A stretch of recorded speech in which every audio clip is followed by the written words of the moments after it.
చూస్ country delight, live better. ఇప్పుడే country delight app ని download చేసుకోండి. సో కన్నప్ప అంటే ఇప్పుడు 200 కోట్ల బడ్జెట్. మంచు విష్ణు గారు, మంచు మోహన్ బాబు గారు అంటే ఆయన నమ్మి ఈయన ఇన్వెస్ట్ చేసి ఈ సినిమాని ప్రొడ్యూస్ చేసి ప్రమోట్ చేయడం కూడా మీరు ఎక్కడ కొంచెం కూడా కాంప్రమైజ్ అవ్వకుండా ప్రమోషన్ వైజ్ కూడా అన్ని స్టేట్లలో ఎక్కడ కూడా అలసట పడకుండా చాలా ఈజీగా అలా అలా తిరిగి వచ్చేస్తున్నారు.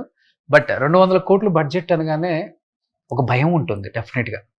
అరే ఇంత పెట్టాం ఈ సినిమా మీద, ఏంటి నెక్స్ట్ ఆ భయం, ఇంకొకటి బాధ్యత, రెండు.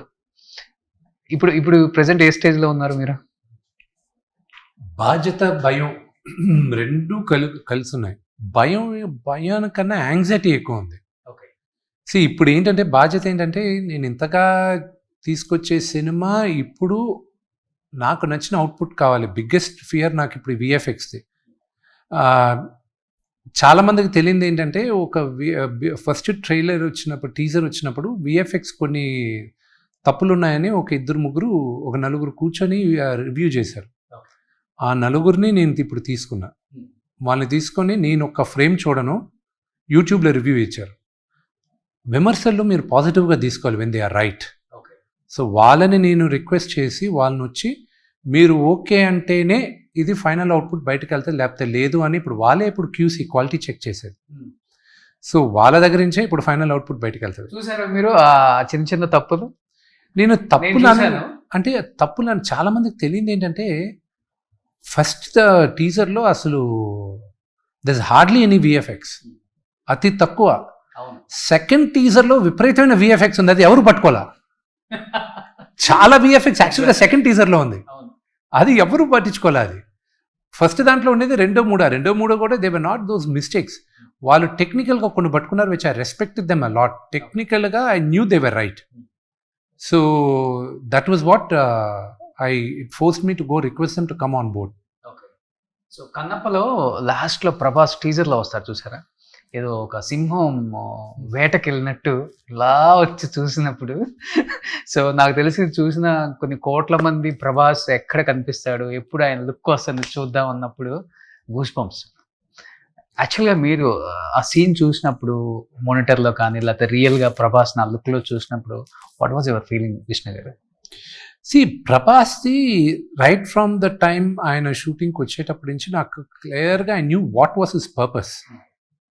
ఆయన పర్పస్ ఏంటి, ఆయన మాట్లాడే ప్రతి డైలాగ్ ఒక స్టేట్మెంట్ లాగా ఉండాలి. అండ్ ప్లస్ ఆయనకి నాన్నగారికి మధ్య జరిగే ఘర్షణ,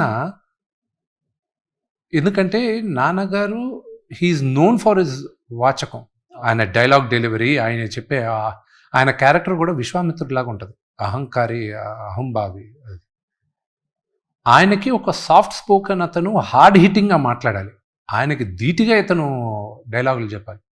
సో అది రాసినప్పుడు ప్రభాస్ వాజ్ స్కెప్టికల్.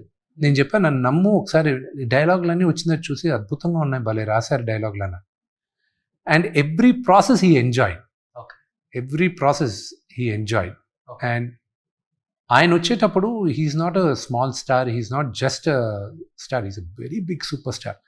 ఆయన ఒప్పుకున్న దానికి ఐఎమ్ రియలీ గ్రేట్ఫుల్. అండ్ ఆయన చేసేటప్పుడు ఆయన స్టేచర్ తగ్గట్టు ఆయన అభిమానులకి, సినిమా లవర్స్కి అది ధీటుగా ఉండాలి.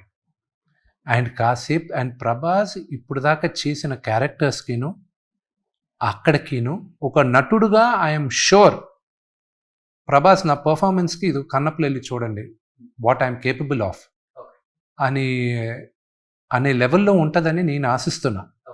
రేపు ప్రజల్లో మీరు చూసి మీరు అది ఒప్పుకుంటారని నేను అనుకుంటున్నాను.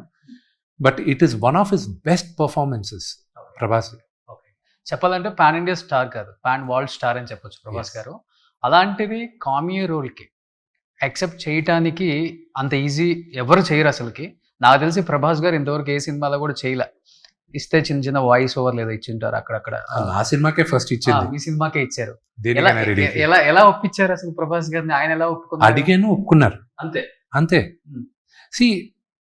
ప్రభాస్లో ఉన్న గొప్పతనం ఏంటంటే అతను ఈరోజు one of the biggest star ఏషియాలోనే అనేది అతనే నమ్మడు. అది ఉంది ఏదో ఐఎమ్ యాక్టర్, ఏదో స్టార్ అంటున్నారు, అంతే. ఆ హంబుల్నెస్సే అతనిలో ఉన్న గొప్పతనం అతను ఇంకా పెద్ద స్టార్ అవుతాడు. ఆ గ్రౌండెడ్గా ఉంటాడు చూడండి. అందరూ నేర్చుకోవాల్సింది కూడా ఒక సినిమా 2 సినిమాలు హిట్ అయ్యేసరికి యాటిట్యూడ్ ఇలా ఉండాలి అలా ఉండాలి అని అంటారు. నేను ఏ రోజు ప్రభాస్ని నా సినిమా ఓపెనింగ్కి వచ్చాడు, ప్రభాస్ విష్ణు సినిమా ఓపెనింగ్కి వచ్చాడు. 2003 ఆ రోజు ఎలాగున్నాడు, మా ఫస్ట్ పరిచయం అప్పుడే. ఆ రోజు ఎలాగున్నాడో ఈ రోజు అలాగే ఉన్నాడు. అతని యాటిట్యూడ్, అతని బిహేవియర్ అంతా. 22 years మీ ఫ్రెండ్షిప్ అయితే. అండ్ అదే అతని గొప్పతనం. ఇప్పటికి నానా ప్రభాస్ గారు బావా అని పిలుచుకుంటారా? అంతే అంతే. వాళ్ళిద్దరు ప్రభాస్ నాకన్నా మా ఇద్దరు రిలేషన్షిప్ కన్నా నాన్నగారు ప్రభాస్ వాళ్ళిద్దరు ఎక్కువ క్లోజ్. ఒక రీల్ ఇప్పటికి వైరల్ అవుతుంటది, ముక్కైన బావ ఎంత షార్ప్ గా ఉందంటే కోడి కోసి. వాళ్ళది ఎప్పుడు అలాగే ఉండదు, వాళ్ళిద్దరు ఉన్నప్పుడు అలాగే ఉంటది. సో మీ ఇద్దరు ఏమని పిలుచుకుంటారు నార్మల్ గా? విష్ణు ప్రభాస్ బ్రదర్ అని పిలుస్తాం, ఒకసారి డార్లింగ్ అని పిలుచుకుంటాం. బ్రదర్ అనే నాకు ఎప్పుడు అందరిని బ్రదర్ అని పిలిచే అలవాటు ఉంది. So that's how I continue. మొన్న ఒక స్టేట్మెంట్ కూడా ఇచ్చారు కదా, రక్తం పంచుకు పుట్టిన తమ్ముళ్ళ కన్నా కూడా రక్తం సంబంధం లేని ప్రభాస్ చాలా మంచోడు, నాకు మేలు చేసిన వాడు, నా ఆప్తుడు అని చెప్పేసి ఒక స్టేట్మెంట్ అంటే ఇచ్చారు. నేనేమో ఎందుకని అంత స్టేట్మెంట్ ఇవ్వాల్సి వచ్చింది? ప్రభాస్ ఎందుకు చేయాల్సిన అవసరం ఉంది? లేదు. కానీ కన్నప్ప ఈరోజు ఇంత పెద్దది అవ్వడానికి కారకుడు one of the main reason Prabhas. అది నేను నిర్మోహమాటంగా ఒప్పుకోవాలి. I should accept it. ఈరోజు నేను ఇన్ని కోట్లు పెట్టి ఈరోజు నేను సినిమా తీస్తున్నా, దీనికి జనాలు రావాలి అంటే I'm not a superstar today, but ఈ Friday will make me a big star అని నమ్మకం నాకుంది. కానీ ఈ సినిమా చూడడానికి రావాలనుకున్నప్పుడు నాకు బలం కావాలి. నా ఒక్కడి బలం సరిపోదు. సో ఫస్ట్ నేను అడిగింది ప్రభాస్ని. సెకండ్ల పైన ఒప్పుకున్నాడు. ఒప్పుకోవాల్సిన అవసరం లేదు. అతను బిగినింగ్ నుంచి నేను కథ చెప్పినప్పటి నుంచి అతను కాన్స్టెంట్గా ఇది పెద్ద హిట్ అవుతుంది, గొప్ప హిట్ అవుతుంది, ఇది చాలా పెద్ద హిట్ అవుతుంది అని ప్రతిసారి చెప్తున్నాడు. చెప్పాల్సిన అవసరం లేదు. జెన్యూన్ అతను. నేను చెప్పింది ఏంటంటే, నా రక్తం పంచుకొని పుట్టిన నా ఓన్ ఫ్యామిలీ నా పతనాన్ని ఈరోజు కోరేటప్పుడు రక్త సంబంధం కాదు ప్రభాస్. అతను బిగినింగ్ నుంచి నా పాజిటివిటీ, నేను బాగుండాలని కోరుకుంటూనే ఉన్నాడు. దీనికి ముందు సినిమాలు రిలీజ్ అయ్యేటప్పుడు కూడా ఫోన్ చేసి, నాకు ఈ సోషల్ మీడియా పెద్దగా తెలియదు, నన్ను ఏమైనా పెట్టమంటావా, ఏమైనా చేయమంటావా, ఏమైనా ప్రమోట్ చేయమంటావా చెప్పు, ఇమ్మీడియట్గా చేస్తాను. ఎవరు అడుగుతారు, ఎవరు చేస్తారు? సో అందుకే అతనికి నేను రుణపడి ఉన్నాను. ఓకే, ఎందుకు ఈ టాపిక్ వచ్చినప్పుడు కొంచెం కళ్ళంబడి నీళ్ళు తిరుగుతున్నాయి? It's not that, it's just that you know it's మానవత్వానికి కూడా ఇంకా చోటు ఉంది ఈ కాలంలో అంటే అలాంటి వాళ్ళ వల్లే. భైరవం అది కూడా రిలీజ్కి రెడీగా ఉంది. Open pray does well. A cinema అయినా ఆడాలంటే, ఈరోజు ఫిల్మ్ ఇండస్ట్రీ బాగుండాలంటే అన్ని సినిమాలను ఆడాలి అని అందరూ ఈక్వల్గానే కష్టపడతారు. ఒక సినిమా ఆడకూడదు, ఒక సినిమా ఆడాలనేది కోరుకుంటే ముందు మన సినిమా ఆడకుండా పోద్ది.